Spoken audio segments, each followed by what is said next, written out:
À qui s'adresse ce livre? À toute personne en quête de vérité qui aspire à la connaissance de soi également. À ceux qui sont déjà des chercheurs spirituels et qui n'ont pas encore eu accès à Rudolf Steiner, mais aussi à ceux qui n'ont pas voulu s'intéresser à la spiritualité ni à l'ésotérisme.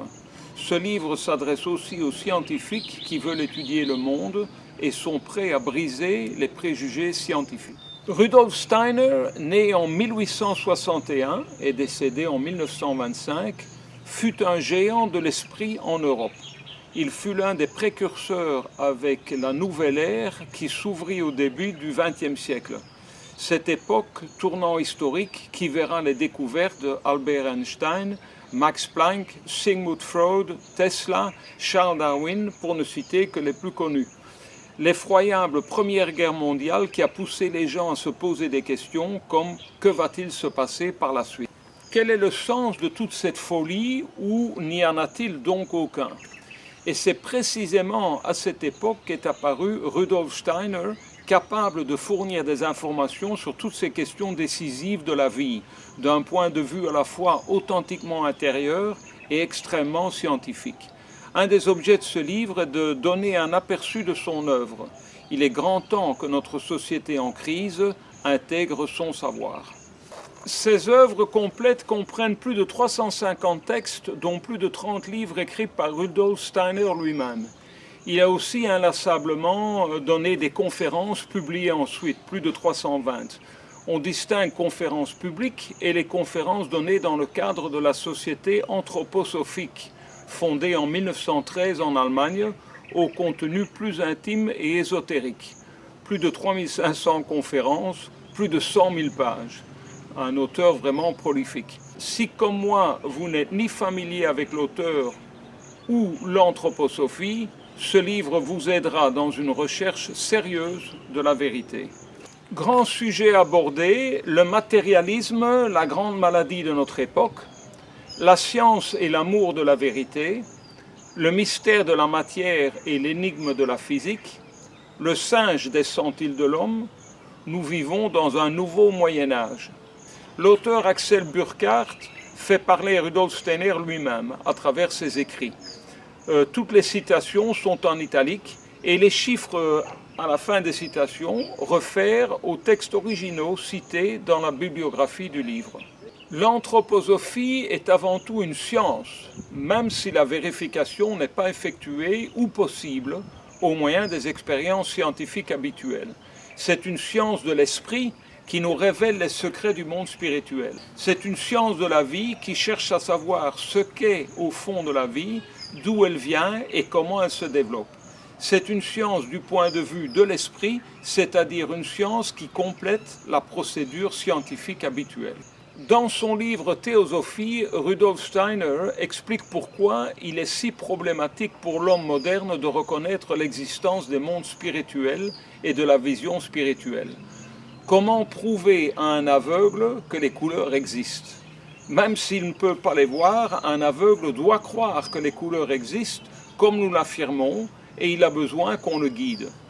Nous sommes aussi aveugles face aux réalités spirituelles et nous avons besoin d'être guidés par ceux qui peuvent les voir. Les chapitres 4 et 5 couvrent les secrets de la vie humaine et de nos corps subtils. Ils contiennent les concepts de base indispensables de la science de l'esprit de Rudolf Steiner. Chapitres 7 et 10 nous parlent du mystère de la réincarnation et du karma. Il s'agit d'une connaissance essentielle pour la survie de notre espèce. Les tentatives modernes d'expliquer la vie sont encore moins scientifiques et moins solides qu'une science spirituelle comme l'anthroposophie. Chapitres 8 et 9, étant moi-même enseignant de formation, j'ai lu avec grand intérêt ces chapitres qui traitent de l'éducation et du développement intérieur de l'enfant. J'y ai aussi découvert les aspects essentiels de la pédagogie Waldorf. Cette partie pourrait aider toute personne durement touchée par le sort.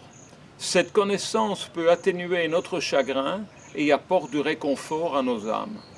Chapitres 12 et 13 couvrent la grande vision de Rudolf Steiner sur l'évolution du monde avec la solution de l'énigme de l'Atlantide et la description des mondes spirituels et des anges et Dieu. Notre époque est caractérisée par deux courants, un matérialisme croissant et tout un tas d'évolutions et de révélations spirituelles du monde suprasensible par l'intermédiaire d'un grand nombre de guides. Rudolf Steiner peut nous apporter une aide précieuse pour ne pas tomber dans les pièges présents tant dans le monde intérieur spirituel que dans le monde extérieur physique. Ce chapitre est consacré à Jésus-Christ et super important pour comprendre le mystère du Sauveur et d'autres sujets comme les contre-forces spirituelles. Dans le chapitre 7, l'antécédent cosmique, chapitre 12 et 13, la vraie signification du Notre Père, chapitre 6. Le chapitre 17 couvre la Trinité chrétienne. Dans ce chapitre, toutes les sagas, légendes et mythes authentiques ne sont en aucun cas le fruit de l'imagination, mais plutôt des récits symboliques issus des écoles initiatiques pour expliquer des mystères profonds. Ce chapitre révèle quelque chose de merveilleux sur la vie de nos plus jeunes enfants. Si, comme moi, vous n'êtes pas familier par Ahriman, vous le découvrirez dans un autre chapitre intéressant de ce livre. Autre sujet d'actualité, l'agriculture moderne et la perte de qualité des aliments. On y apprend plus sur l'agriculture biodynamique, connue sous le nom de Déméter. Chapitre 21, Rudolf Steiner a aussi abordé les sujets médicaux. En 1920, il a donné une conférence publique sur la nécessité d'une médecine intuitive et il a ensuite donné des cours pour les médecins. En 1907, il parle de l'hypocondrie et de la fièvre de la santé, des maladies sociales pour lui. Sujet lié à la liberté humaine qui joue un rôle important pour notre santé et notre société. J'y ai appris comment la nicotine dérange la circulation sanguine qui n'est plus en accord avec la respiration.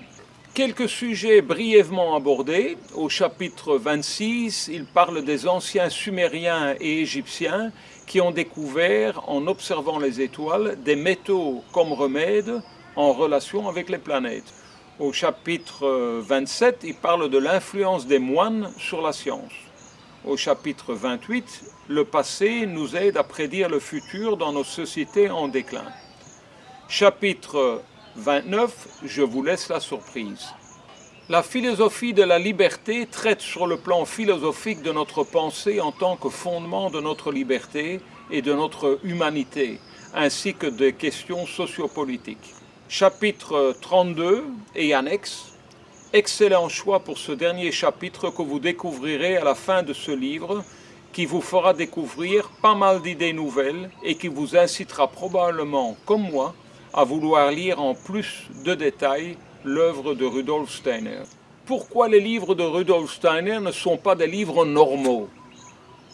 Parce que ce sont des traités au sens courant du terme, mais ils font en même temps partie du travail intérieur que nous devons faire si nous voulons développer les qualités profondes de notre âme. Je vous lis un extrait du livre. Quiconque cherche des vérités ultimes dans ce livre sera probablement insatisfait. Les vérités fondamentales tirées du champ de la science de l'esprit doivent être données en premier. Il est dans la nature de l'homme d'exiger immédiatement des réponses sur le début et la fin du monde, le but de l'existence et l'essence de Dieu. Mais celui qui a en tête non pas des mots et des concepts pour l'intellect, mais la vraie connaissance pour la vie, sait que dans un texte qui traite des premiers éléments de la connaissance de l'esprit, il ne peut pas dire des choses qui appartiennent au plus haut degré de la sagesse. Une fois de plus, un grand merci à Macro-Édition pour nous présenter un livre si intéressant qui ne peut que nous aider dans notre développement spirituel. Un livre à garder et à relire plus tard, plus lentement, afin de mieux assimiler son contenu si important. Ça me donne envie de lire plus de ces livres sur des sujets bien précis, puisque vous voyez que c'est un homme qui couvre énormément de sujets par rapport à la vie, que ce soit l'au-delà, l'aspect intellectuel, mais aussi l'agriculture, la médecine intuitive, etc. Des tas de sujets qui déjà à l'époque étaient hyper intéressants et qui sont toujours d'actualité aujourd'hui. Voilà, bonne lecture à vous.